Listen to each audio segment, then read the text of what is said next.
Hello students, आज हम पढ़ने जा रहे हैं male reproductive part of flower.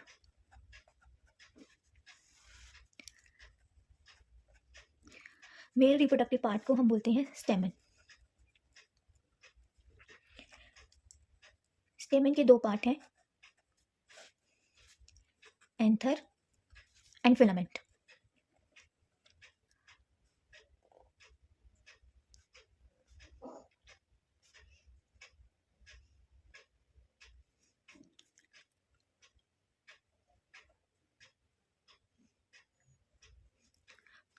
तो ये हमारा फिलामेंट है,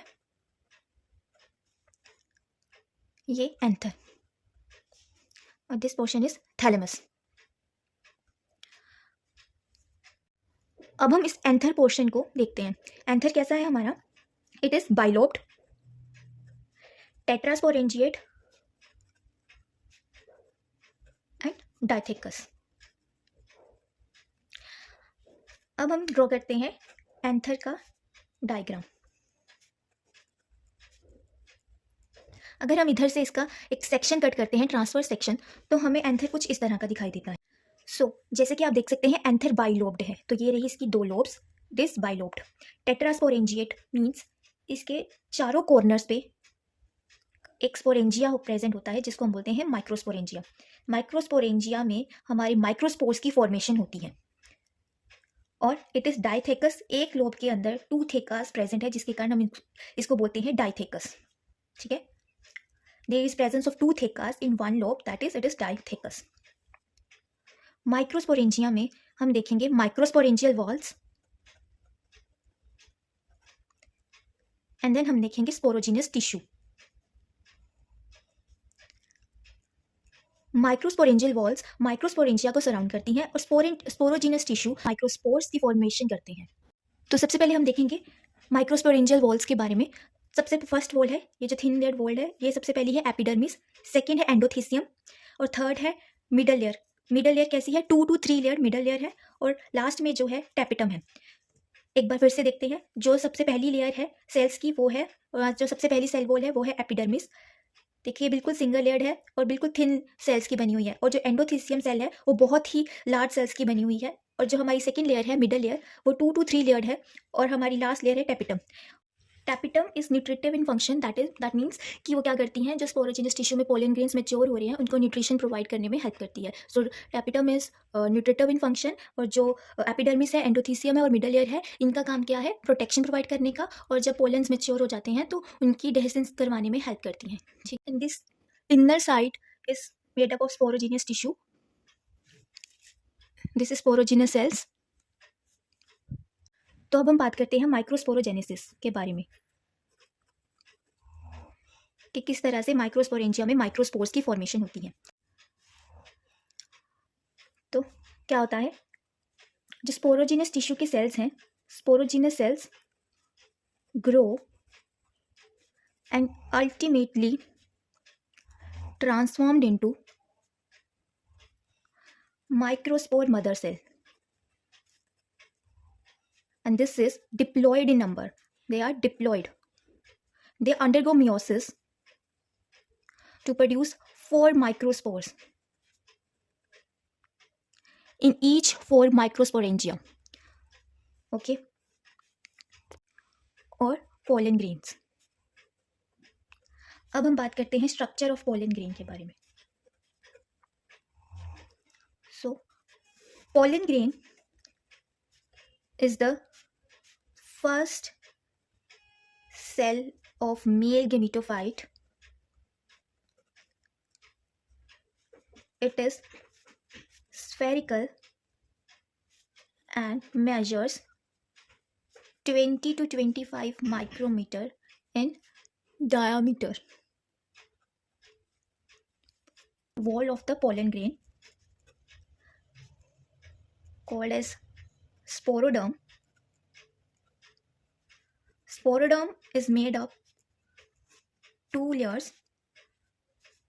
Outer wall is exine and inner is entine. Exine is made up of sporopollenin, which is highly resistant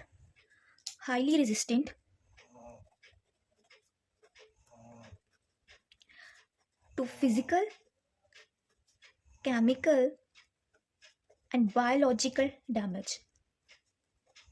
means कि जो स्पोरोपोलिनिन है वो इतना रेजिस्टेंट है, जैसे कोई भी फिजिकल चेंज आ रहा है इन्वायरमेंट में, केमिकल बायोलॉजिकल, उसका इसके ऊपर कोई असर नहीं पड़ता और वो पोलन ग्रेन को लंबे समय तक वाइबल रखने में हेल्प करता है. ठीक है. और exine is thick and sculptured.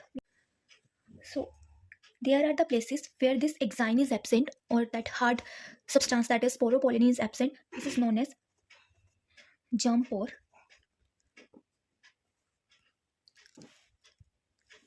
Intine कैसी है? Intine is thin and elastic.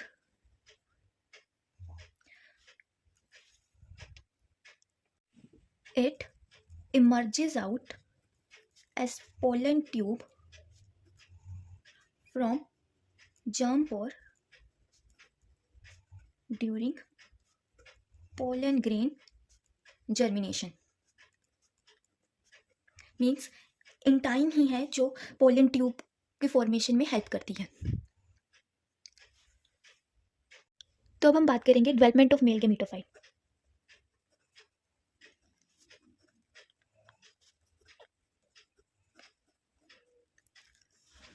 So there is some structural changes and physiological changes occurs in the pollen grain to convert it into mature male gametophyte. So what happens during this? Size of the pollen grain nucleus increases and undergo mitosis to produce two cells, larger vegetative cell and smaller generative cell.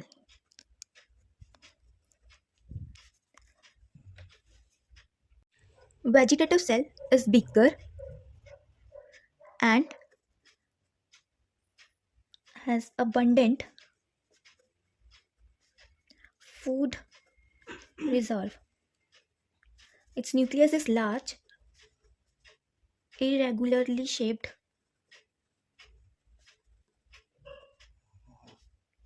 Generative cell is small, spindle shaped with dense cytoplasm. तो इसका cytoplasm कैसा है? Dense है और इसका nucleus की shape spindle shape है और इसका न्यूक्लियस जो है फ्लोट करता है cytoplasm of the vegetative cell. Development of male gametophyte देखो, जैसे ये पोलन ग्रेन है. So this is the nucleus of the pollen grain. Nucleus थोड़ा पेरिफ्री में शिफ्ट करता है, उसके बाद वो थोड़ा ग्रो करता है वहाँ पे. These are the two vacuoles and then it undergo division. तो न्यूक्लियस की डिवीजन हो गई, उसके बाद सेल की डिवीजन होने के बाद क्या होता है? दो सेल्स जनरेट हो जाते हैं. एक तो वेजिटेटिव सेल जो है वो बड़ा है और इसका न्यूक्लियस इरेगुलरली शेप्ड है, और दूसरा सेल है बनता है वो है जनरेटिव सेल. जनरेटिव सेल का न्यूक्लियस स्पिंडल शेप्ड है और इसके पास डेंस साइटोप्लाज्म है, और इसका जनरेटिव सेल का न्यूक्लियस जो है वेजिटेटिव सेल के साइटोप्लाज्म में फ्लोट करता है. तो इस तरह से डेवलपमेंट होती है. पोलन ग्रेन से हमारे पास बनते हैं दो सेल्स और ये जो है मेल गेमेटोफाइट की फॉर्मेशन है. 60% एंजियोस्पर्म्स में क्या होता है? जो पोलन ग्रेन है वो इसी स्टेज पे शेड हो जाता है, इसी 2 सेल स्टेज में शेड हो जाता है और स्टिग्मा पे जाके, जो कि फीमेल रिप्रोडक्टिव पार्ट है का रिसेप्टिव पार्ट है पोलन ग्रेन का, वहाँ पे जाके ये जनरेटिव सेल डिवाइड हो जाता है 2 मेल गेमेट्स में. लेकिन कुछ पोलन ग्रेन्स के अंदर क्या होता है, ये यहीं पे इनकी डिवीजन होकर ये 2 मेल गेमेट्स बना देते हैं और उनकी शेडिंग जो होती है वो 3 सेल स्टेज पे होती है.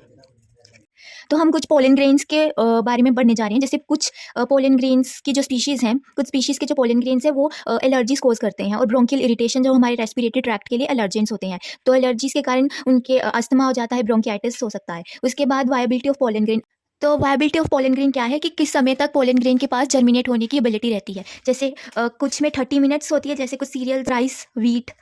कईयों की वायबिलिटी मंथ्स तक चलती है, जैसे family of रोजेसिए, Leguminosae and Solanaceae. और हम पोलन ग्रेन को स्टोर भी करके रख सकते हैं, जैसे इसको हम लिक्विड नाइट्रोजन में -196 डिग्री सेल्सियस पे स्टोर करके रख सकते हैं ताकि हम उसकी ब्रीडिंग करवा सकें बाद में. Pollen tablets are available for food supplement. Pollen tablets को हम एज अ न्यूट्रिशियस सोर्स भी की तरह भी यूज़ कर सकते हैं और ये इसकी टैबलेट्स भी जो है अवेलेबल है फूड सप्लीमेंट के लिए.